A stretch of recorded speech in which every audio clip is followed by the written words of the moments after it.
You see this? This is a back hazard. Get that out of here. What you need is a Simply Carbon Fiber wallet like I use, because that's who's sponsoring this episode, Simply Carbon Fiber. Here's the thing about it. It's real carbon fiber. It's got a little indentation for your finger to get the card out when it's time to pay, or for Brian to pay. And it easily fits in your pocket without breaking your back. And we also don't want to break your bank. And that's why we have a discount code of TTC10. Use that to get your own. And the link is below.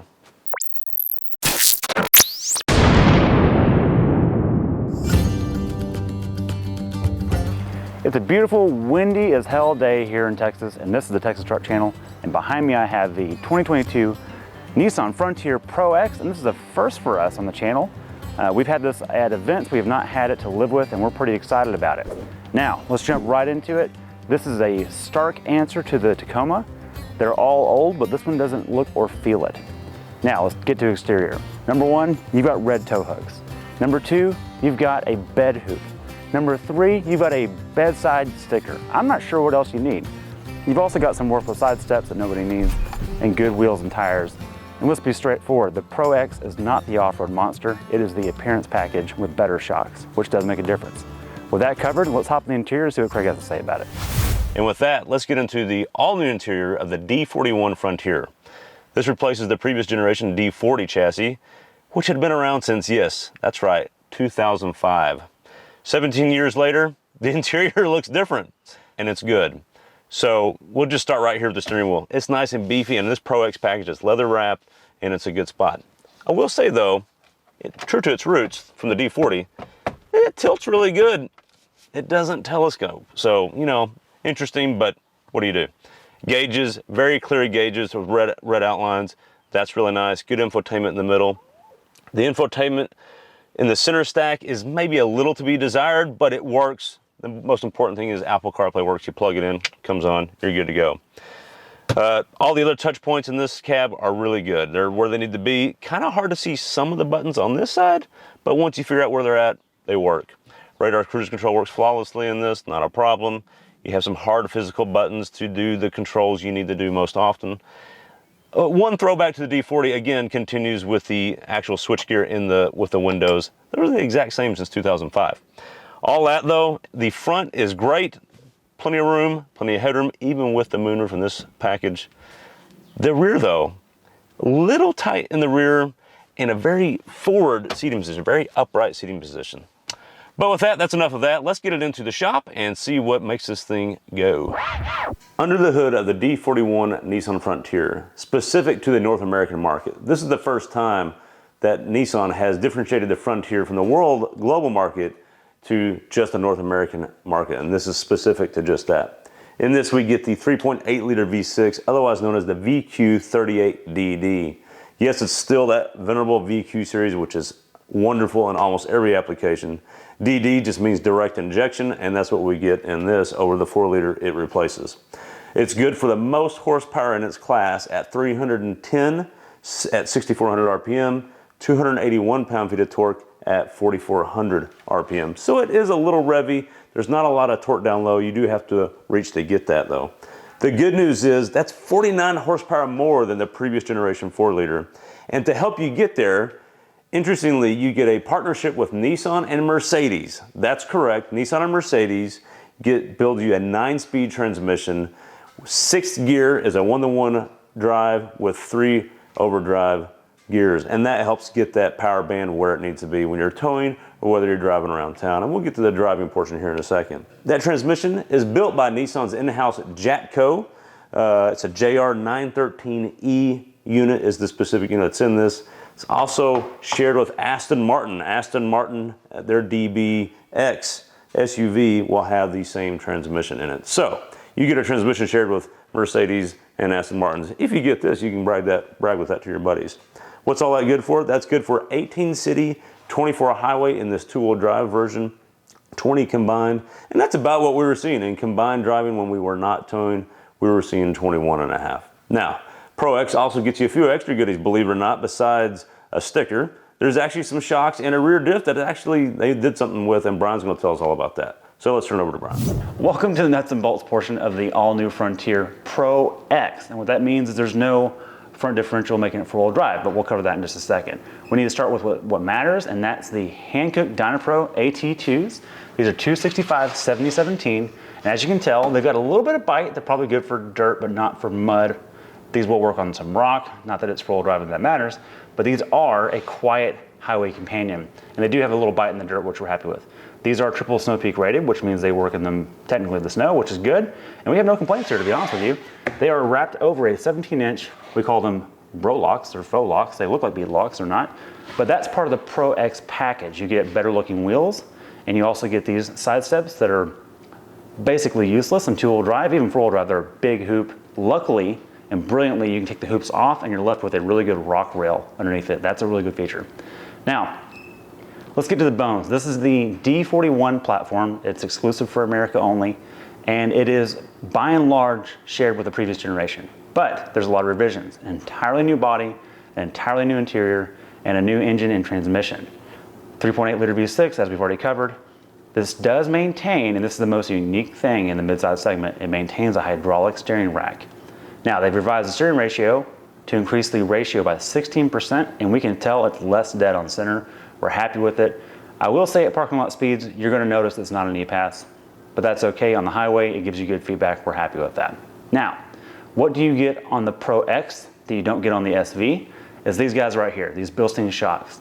These are tuned for the two-wheel drive application, but they're the same grade that you get in the Pro 4X, and that's pretty cool. One other mechanical difference is the rear end is the beefier Dana M220 axle that you find on Wranglers and Pro 4Xs and Broncos and Rangers. It's a beefy diff, it works well, but you do not get a mechanical locking diff in this like you do in the Pro 4X. But you do have a limited slip by brake force distribution, and we found it works pretty good. Now all that covered, let's get on the highway and see if it's any good. All right, enough talk about suspension and powertrain. We know it's all new. What does it do on the road? Let's hit it. Let's find out. Oh. And, Sounds good. It does sound good. 50, 60 in 8.18 seconds, which is our best out of about 4 attempts. Yeah, really surprising because it doesn't feel that slow when you just drive it normal. No, in fact, being V6, sensation-wise, it feels faster. Yeah, and it sounds good. It sounds great. I think the biggest problem is it is not geared to launch. Of course. I mean, it's a truck. It's not. Sure. Why would they gear it to do that? No. So. No, but that's respectable. It's fine. That's about where the midsize are at. Right. Absolutely. Yeah. All right. So ride and drive. We talked about in the shop. We talked about the Bilstein shocks and this ProX two-wheel drive setup. Right. We also talked about there's hydraulic cab mounts. It's supposed to make it more isolated and all that, and quieter in here. Does that all translate to the road, and how does it translate? The answer is yes, and how is it's a little bit bouncy on the road, but it works well on the dirt, and you can comment more on that in a second. But in terms of isolation, this is way quieter than the previous gen. Oh, much more refinement. Night and day. Yes. And as we talked about in the shop, this is old bones in the new suit. It's a nice suit. It's a nice suit. Yeah, I like the interior. I love the interface. I know we briefly hit on the intro, but I like that a lot. And the features are there, and it's quiet and refined. Now, what I don't appreciate is the transmission is the 9-speed from Mercedes. Yep. And it is very reluctant to downshift.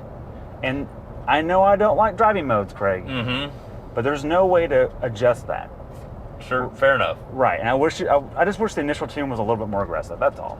Yeah, now I will say it's much better than the 5-speed automatic it replaces. Oh yeah, for sure. But I do still wish the 6-speed existed, manual, somewhere. Man, that'd be the sweet spot. It just isn't there, because this would be perfect with that. Because your son has the Unicorn Xterra, the manual 4x4 Xterra, and it's a hoot to drive. It's great. Right. Yeah. Anyways, all that aside, the motor is honestly doesn't feel drastically different than the old 4-liter it replaces. No. But it does get better mileage. And what kind of mileage were you seeing? Because you towed as well. I mean, towing, I got 15 and a half. Pretty Around good. town, with normal driving, not trying to hypermile, I got 21 and a half. That's pretty respectable. So, yeah. And that trailer you're towing was just shy of 4,000 pounds. Right around that 4,000 mark, yeah. How did it ride with the trailer? It actually rode better with the trailer. Okay. A lot of trucks ride better with the load. That's not a secret. And it also, the transmission was less bothersome. Once I put it on tow haul mode with some weight behind it, it was always doing what I wanted it to do. It downshifted real early, it helped me come to a stop, it helped me engine brake. So the tow mode was pretty good? It actually worked, yeah. Okay, great. Yeah. Other than that, I mean, ride and handling, it leans a little, but that's part of an off-road truck. Talk about that heavy steering. Oh, man, I'm glad you brought that up. Look, we are not pro electric steering rack. Like, we're not married to that. Right. But I'll tell you right now, in a parking lot, it makes this fresh truck feel old as crap. It really does. Yeah. But it reminds you of the past. It feels just like the old Frontiers, and the steering radius is still not great. It's kind of a wide berth. I will say, altogether though, combining all of the things of the interior compared to all the other mid-sized trucks, the Colorado, the Tacoma, all that fun stuff, this is seating position. This is the best interior in the mid-size segment. No question about it. Yeah. It really is. It feels the nicest. I've got a ton of headroom. Yeah. And the Tacoma cannot say that. I'm sorry. It just can't. This has a sunroof, and I've got a ton of headroom. Right. Now, you've had your complaints about the rear. Yep. The rear seat's very vertical. Even your kids are like, man, I don't want to ride in this thing more than I have to. Right. But in a pinch, it gets it done. Sure. Just don't plan on adults going on a road trip. Absolutely. Lunch at best. All right, Brian, it's time for a hill test. Will this do it? It is an off-road. We have to try it, right? We have to. It's two-wheel drive. My fingers are not crossed. Let's see how it goes. Okay. I'm actually really excited about this. All right, Craig, you know what time it is. Hill test. That's right. And what kind of goodies do we have on this puppy? We got a ProX sticker. Oh, okay. Got that. Still there? Okay, yeah. We got steps. We got red tow hooks. Red toe, so we can pull it up the hill. Yes. What about four-wheel drive? No, four-wheel drive. Okay, that's fine. Locking diff. No, locking diff. Okay, well the good news is there is a limited slip by a brake force, which is better than zero. It's true. It's basically traction control. So I'm gonna leave traction control on. Yep, see if it helps us. I have a feeling though, because this is a low truck, we may just call it off before we even hit that first hill. Let's just see if we can get past that, and we'll coach you up. Let's just take it easy. And we'll see. All right, let's go.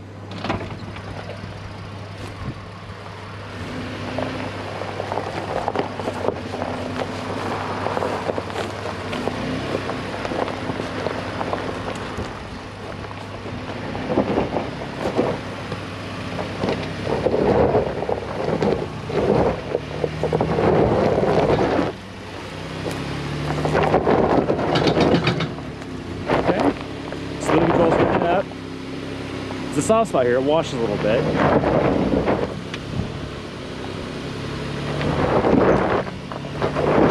Okay.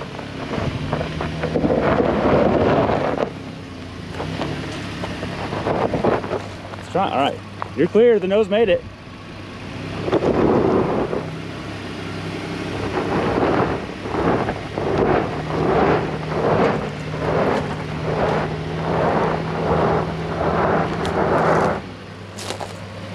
Can we give it a small bump and try that? No. Let me try it with the brake now. Hang on.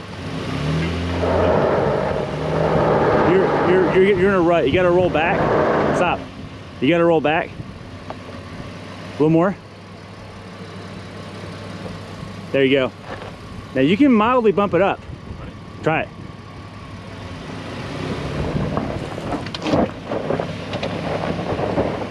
Back down she goes. Okay, well, let's see here. All right, Craig. Whoa. All right.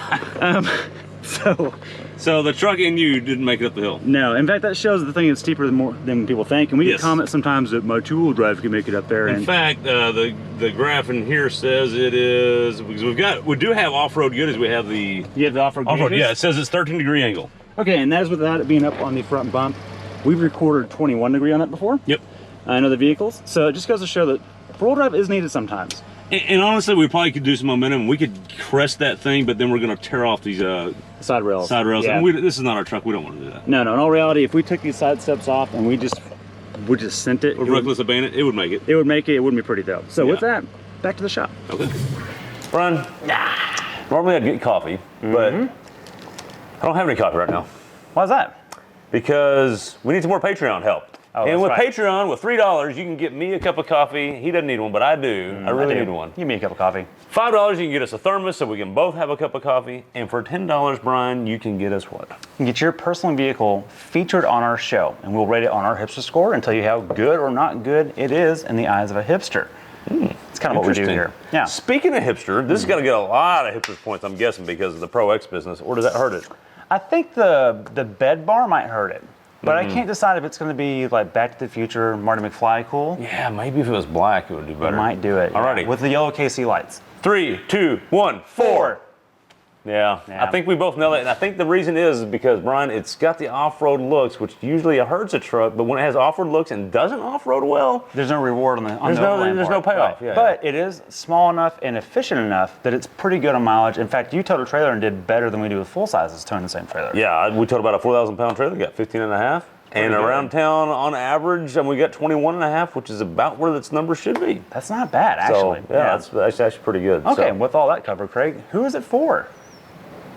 well, the Frontier is for someone that wants a Tacoma, but drives this and realizes that this is more modern, at least right way to now, put that. as it stands. This interior is fresh. I'll say that. Yeah. I don't really know who the ProX is for, though. I'm struggling with that. In fact, let us know if you have a ProX or who you think it's for, because you have all the looks of the Pro 4X. In fact, And I do like the suspension. it's good. It does kind of the Baja two-wheel drive of the early 2000s were. Yeah, and that was cool. The Troy Lee design, Yes, Mazda, yes. Love that. all that kind of stuff. Yeah. It has good shocks. We had the Desert Runner in this, in the Nissans. Yeah, exactly. All that cool stuff, but it doesn't have the all-wheel drive shocks, and there's not enough ground clearance to really whoop this thing. It'd be nice if it was lifted, at least. That might help. Yeah, that would help some. That's probably what it is. But let us know what you think about this and who you think this thing is for, because we're struggling a little bit. That being said, I am happy with it. It is incredibly quiet. It is. And It a is. lot of its competitors are not that fresh and not that quiet on an MVH. That's a big deal. Look, midsize wise, this is the most powerful midsize truck you can get. Yep, 310 and it's horsepower. the best interior in a midsize truck you can get currently. No doubt about the it. Ford Ranger's coming, and the new GMC Canyon and Chevy Colorado are coming as They're all well. on So the we'll see what pipeline. happens Yeah. then. But for now, this Absolutely. is it. So, All right, with that, thank you for watching. Been a lot of Baja trail running. Tired from all this trail to bar.